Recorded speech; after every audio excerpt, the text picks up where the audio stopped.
Hey everyone, welcome back to Reading with Tatiana. Today I'm reviewing Where Waters Meet by Zhang Ling, and unfortunately I gave this book a 1 out of 5. My Booktuber shout today goes out to Leonard Pixoto. I'm sorry if I pronounced your last name wrong. I came across her channel when I was checking out the newbie Booktube tag. She's had her channel for a few months now, and she does a mix of reviews and vlogs. So if you want to show her some support, I'll link her channel down below. And as always, if you're watching my videos, I'll always appreciate if you hit the subscribe button, give this video a thumbs up, and also comment down below if you have read this book. Love to hear what your thoughts were, or if you read any of other Zhang Ling's work, because her other works seem to be very popular and prolific. However, this one, it literally just got published a month ago, and it seems like it was a dud.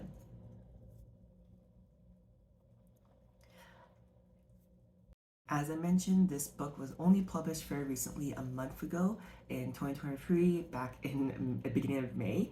And the genre is historical fiction, and the focus is in China during like the 40s to 70s. A bit about the author Zhang Ling. So, as I mentioned, I was surprised that I didn't enjoy this book because she is a very prolific writer. This is her first book that she's written in English, so I kind of wonder if maybe things just didn't I don't want to say it didn't translate well because obviously her previous book she wrote in Chinese and was translated, but maybe it just didn't hit me the way it would have. Like maybe I'd be interested in reading this book if she wrote it in Chinese and it was translated. Like I don't know. But Zhang Lin, she was born in China and she moved to Canada in 1986. She actually moved to the city I live in right now, Calgary, to pursue a I think master's in English, and now she lives in Toronto. And similar to one of the protagonists or one of the characters in this book, Where Waters Meet, she was a clinical audiologist for her career, and then she started writing in the mid 90s all her books. One of her books is called, or novellas is called Aftershock, which actually became a movie, and the first IMAX movie in China. It made tons of money.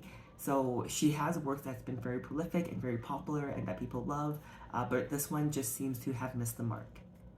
So let's get into the premise and the characters of the book. So the story starts with George's point of view. He is a Caucasian Canadian and he is older in his 50s, and he's an audiologist, kind of like her author in real life. And one of his clients one day is a mother-daughter duo where the daughter, Phoenix, is bringing her mother to get her hearing tested. And long story short, George and Phoenix become a romantic partnership, and it's kind of interesting because during the vows, like Phoenix wants George to say something like, I promise to take care of my mother-in-law, Rain or Chen Yu, in sickness or in health. So Chen Yu and Phoenix move in with George, and long story short, again, this is not a spoiler because it happens on the beginning. Chen Yu slash Rain has Alzheimer's and passes away, and this kind of starts our story of Phoenix wanting to know her mom's history in China, how she came to become, a mother, her struggles. So Phoenix then goes back to China to interview her auntie May, and kind of interview and get to know about her auntie May and her mom Rain slash Yu's upbringing, their troubles, especially during the famine, all the wars, and that kind of stuff. So that's kind of the premise of the book.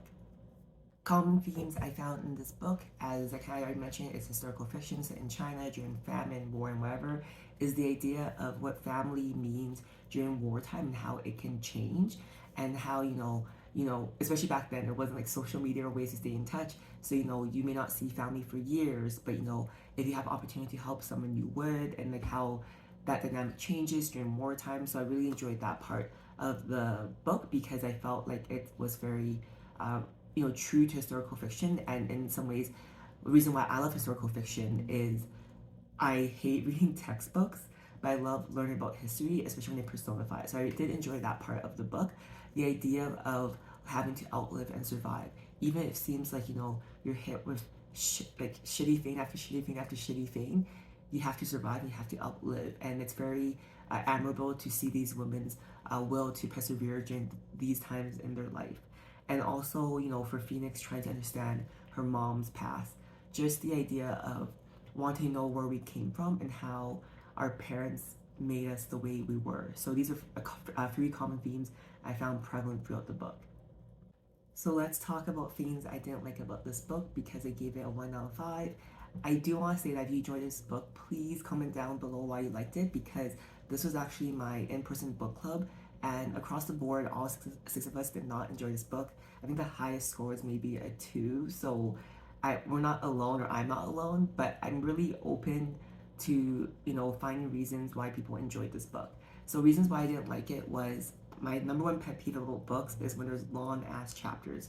I was reading the ebook version, so I'm obviously in the real version. In the physical version, it wouldn't be as long, but in the ebook version, like each chapter was like 60 to 90 pages, and I'm a chapter reader, so it was really hard to like, oh my god, to read so many pages, and that was like really draining to read. I also didn't like that it was in non-chronological order. I think non-chronological order can be done well, but in this book it didn't, because there were times when I was reading like chapter 3 and they're referring to things, and I'm just like, wait, did I miss it in the previous chapters? I mean, granted, maybe I wasn't paying attention because I didn't really enjoy the writing style, but I was like, did I miss something? But then when I read chapter 4, I'm like, wait, now they're revealing what they're referring to in chapter 3. So I was just did not enjoy it, or at least it wasn't done well, because I think there is a way you can do non chronological order that is done well, but in this case it was not. I also wasn't sure why the husband George was added to the book at all, because the book started with his perspective and his point of view, and there are also like email correspondence between him and Phoenix. But when the book ended, I'm like, he didn't have to be in the book at all, and I felt like he was kind of like a red herring to kind of make you feel like, oh, he's gonna be like a conflict, or there's gonna be some cultural clash where him and Phoenix have a lot of feud, because he as a Caucasian person may not understand his Chinese wife's relationship with her Chinese mom, but there wasn't really, and I felt like he was wasted space in the book. I also was disappointed because the bulk of the book was talking about Phoenix coming to learn about her mother's past. However, you never really get a lot of established connection between Phoenix and Rain slash Chinyu, and I felt like that was really missing. So it was hard for me to be invested with Phoenix being a narrator when it could have just been like a story of Chinyu's life. And yeah, it just didn't make sense, because like basically Chinyu or slash Rain died. Then Phoenix went to China to interview her aunt about her mother's life. However, when she tells the perspective of her mother's life, a lot of the things that Rain experienced, or Chenyu, was from her perspective, or where she was alone. So how could Phoenix or her auntie May know what the mother went through? So it just didn't make a lot of logical sense. Like at my book club, we're saying it would make more sense if Phoenix had come across Rain or Chenyu's like lost diaries or something like that, versus like retelling the story and like fantasizing what her mom went through. It was just like overall like, I think a good idea but very weird execution of everything, and it was kind of like a mess.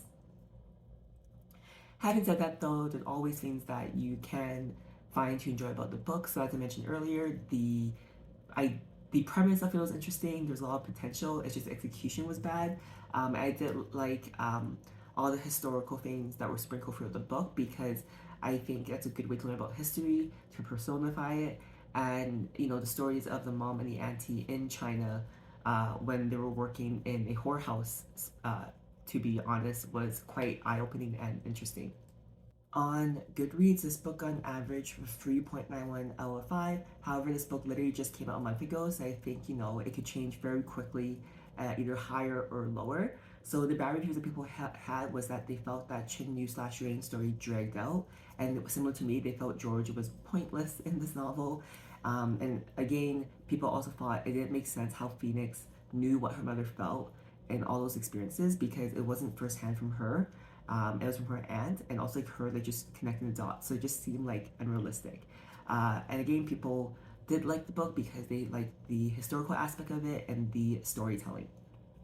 Why I think you should read this book, despite my bad review of it, is if you like historical fiction, especially set in China during famine and this war-torn time of the country, I think it still could be very interesting for you to read.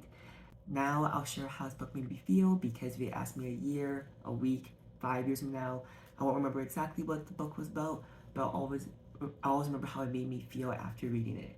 So because I gave this book a 1 out of 5, Where Waters Meet by Zhang Ling, it made me feel very disappointed because if you've watched my channel last month, I read other historical fiction books set in China and I freaking loved it. It made me cry, all the emotions, and it just got me.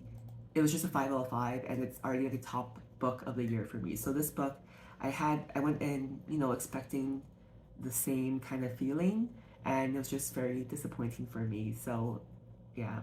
Thanks for watching until the end of my book review. As always, if you watch until the end here, I always appreciate you hit the subscribe button, and I'll see you guys next time. Bye.